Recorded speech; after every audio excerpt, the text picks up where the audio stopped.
Om Shanti. Good morning. आज 4 अगस्त 2023 की मुरली।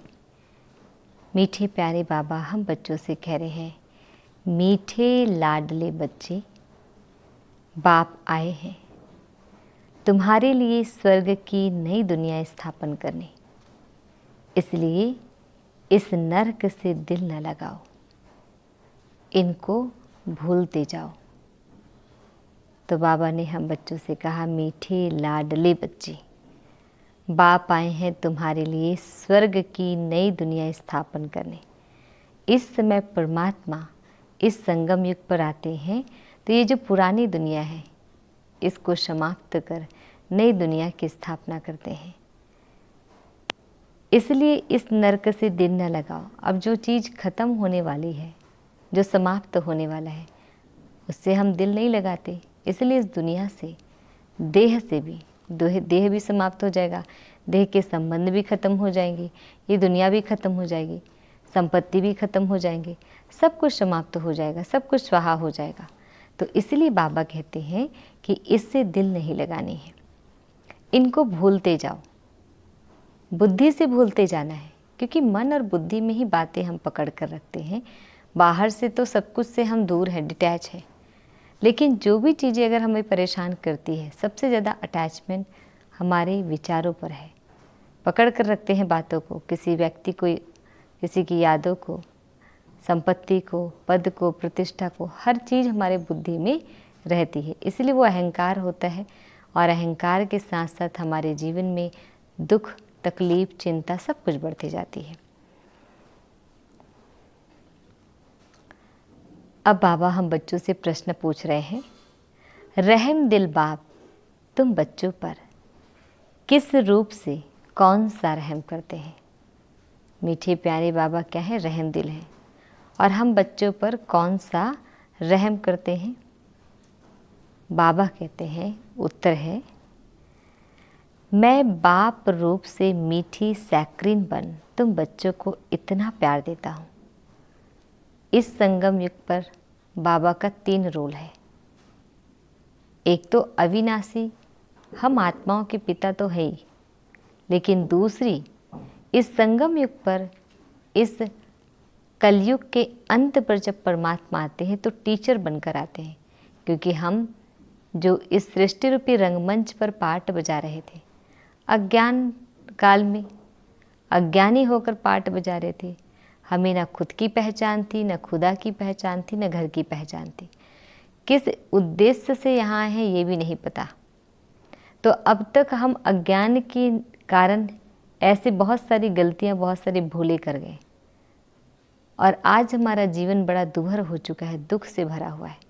तो इस समय पर परमात्मा क्या करते हैं, आकर हम सब बच्चों को बहुत प्यार देते हैं बाप के रूप में, जो दुनिया में दूसरा कोई भी दे ना सके। परमात्मा के सिवा, परमात्मा के जैसे निस्वार्थ प्रेम और कोई नहीं दे सकता। क्योंकि संसार में आज अगर देखते हैं कि कोई ना कोई किसी न किसी उद्देश्य से, बिना उद्देश्य के, बिना इच्छा के किसी और को प्यार नहीं कर सकते। कुछ न कुछ हमारा स्वार्थ उसके पीछे होता ज़रूर है, चाहे वो तन का हो, या मन का हो, या धन का हो, या संबंध का हो, या प्राप्ति, कुछ न कुछ तो रहता ही है उस प्यार के पीछे। तो मैं तुम्हें पवित्र प्यार की दुनिया का मालिक बना देता हूँ, क्योंकि पवित्र दुनिया एक पतित पावन बाप ही रच सकते हैं। तो पवित्र दुनिया वही सतयुग की दुनिया, पावन दुनिया, जहाँ देवों देवताओं की नगरी है, उस दुनिया में हमें लेकर जाते हैं जहाँ पर प्यार भी पवित्र होगा। क्योंकि दुनिया ही पवित्र है, तो वहाँ आत्मिक प्यार होगा। यहाँ पर ये कलयुगी दुनिया है, तो यहाँ पर देह का प्यार होता है, देह का संबंध होता है, सब कुछ देह से होता है यहाँ पर। लेकिन सतयुग में ऐसा नहीं होगा। टीचर बन तुम्हें ऐसी पढ़ाई पढ़ाता हूँ। तो परमात्मा एक तो हमारे अविनाशी पिता है, इस संगम युग पर हमें अंधकार से, अज्ञानता की नींद से जगाकर ये जो सत्य ज्ञान है वो हमें देते हैं, पढ़ाते हैं। जो तुम बहिष्ठ की बीवी बन जाते हो, माना सतयुग को ही बहिष्ठ कहा जाता है, तो हम उसके मालिक बन जाते हैं, अधिकारी बन जाते हैं। यह पढ़ाई है मनुष्य से देवता बनने की। दुनिया में ऐसा कोई यूनिवर्सिटी, ऐसा कोई कॉलेज नहीं जहाँ मनुष्य से देवता बनाते हो, क्योंकि अगर आपको डॉक्टर बनना है तो मेडिकल कॉलेज में जाना होगा, इंजीनियर बनना है तो इंजीनियरिंग कॉलेज में जाएंगे, अगर आपको लॉयर बनना है तो लॉ कॉलेज में जाते हैं। लेकिन अगर आपको मनुष्य से देवता बनना है तो कोई ऐसी दुनिया में कॉलेज है? नहीं है।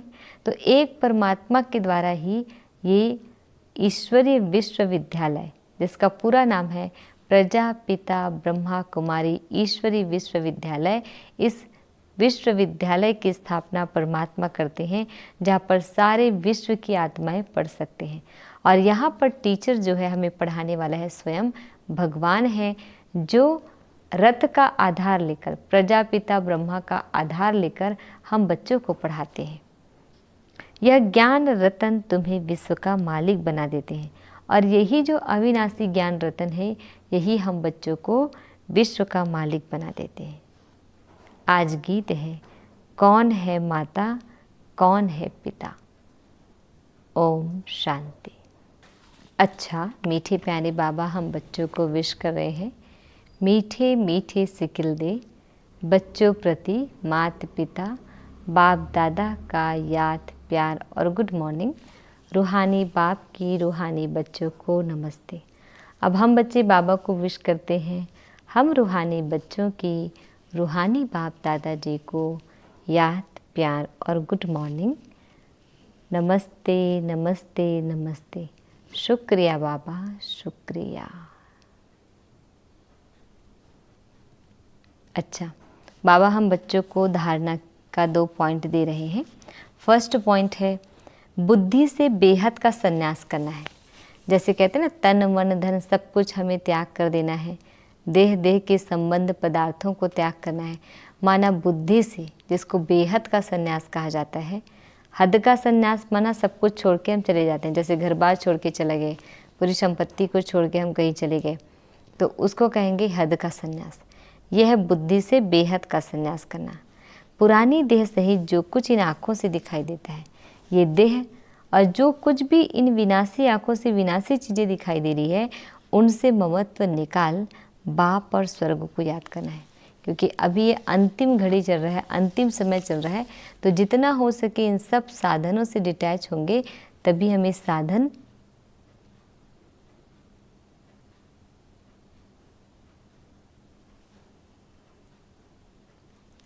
साधना में लीन हो सकते हैं। दूसरी है, पढ़ाई को अच्छी रीति धारण कर बुद्धि को सतो प्रधान बनाना है। जितना हम ज्ञान रतन अपनी बुद्धि में भरते हैं, उतनी ही बुद्धि पारस बनती जाती है। तो बाबा कहते हैं सतो प्रधान बनाना है। सतो प्रधान बनाना माना, जैसे सतयुग में हम सब सतो प्रधान थे, सब कुछ पवित्र होता है, परफेक्ट होता है, कोई भी इम्प्योर नहीं होता, कोई क्वालिटी लेस नहीं होता। मुरली ही पढ़ाई है, हमारा क्या है? मुरली। इस मुरली में ही 4 सब्जेक्ट है, ज्ञान योग और सेवा धारणा। और एक ही टीचर हमें पढ़ाते हैं, 1 घंटे में चारों ही सब्जेक्ट पढ़ा देते हैं, जो 21 जन्म की प्रारब्ध के लिए है। तो मुरली पर बहुत बहुत ध्यान देना है, मुरली पर विशेष ध्यान देना है, क्योंकि बिना मुरली का, बिना ज्ञान का न योग लगता है, न धारणा होती है, न सेवा होता है। अच्छा, बाबा हम बच्चों को वरदान दे रहे हैं, भाग्य की नई नई स्मृतियों द्वारा पुरुषार्थ में रमणीकता का अनुभव करने वाले मन दुरुस्त भव। भाग्य की नई नई स्मृतियों द्वारा, माना हमारा जैसे भाग है तो नई नई स्मृति हमें, और पुरुषार्थ में रमणीकता का अनुभव करने वाले, और पुरुषार्थ करें उसमें रमणीकता हो, तो मन क्या हो जाएगा? दुरुस्त हो जाएगा। इसका डिटेल बाबा देते हैं। ब्राह्मण जीवन में लास्ट जन्म होने के कारण शरीर से चाहे कितने भी कमजोर या बीमार हैं, लेकिन मन सबका दुरुस्त है। तो तन से, मन से, माना इस समय पर अगर आप शरीर से बीमार है, तन से बीमार है, कोई कमजोरी या बीमारी है, तो बाबा कहते हैं लेकिन सबका मन क्या हो? दुरुस्त है, उमंग उत्साह से उड़ने वाला है, और सदा उमंग और उत्साह में उड़ने वाले हो। तो पावरफुल मन की निशानी है, सेकंड में जहाँ चाहे वहाँ पहुँच जाए। तो इसके लिए सदा अपने भाग्य के गीत गाते उड़ते चलो। अमृत वेले से भाग्य की नई नई बातें स्मृति में लाओ। कभी किसी प्राप्ति को सामने रखो, कभी किसी, तो पुरुषार्थ में रमणीकता आ जाएगी। बोर नहीं होंगे, नवीनता का अनुभव नहीं करेंगे।